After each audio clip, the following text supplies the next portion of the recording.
দিয়ে ছোটো ছোটো অনেক উল বেঁচে গিয়েছিলো, সেটা দিয়ে বানাচ্ছি, এখনও কমপ্লিট হয় না। এটা হয়ে যাবে 2-1 দিনের মধ্যে। আর এটা ওই রকমই একটা ছোট্ট বানিয়েছি, এর আগে একটা বিক্রি হয়ে গেছে।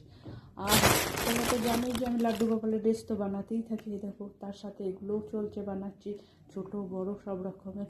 আমার এই ভিডিওটা কেমন হয়েছে তোমরা একটু জানিও, ভালো লাগলে লাইক কমেন্টস করে দিও, আর এরকম ভিডিও দেখতে চাইলে আমার চ্যানেলটাকে সাবস্ক্রাইব করে দিও। Thank you.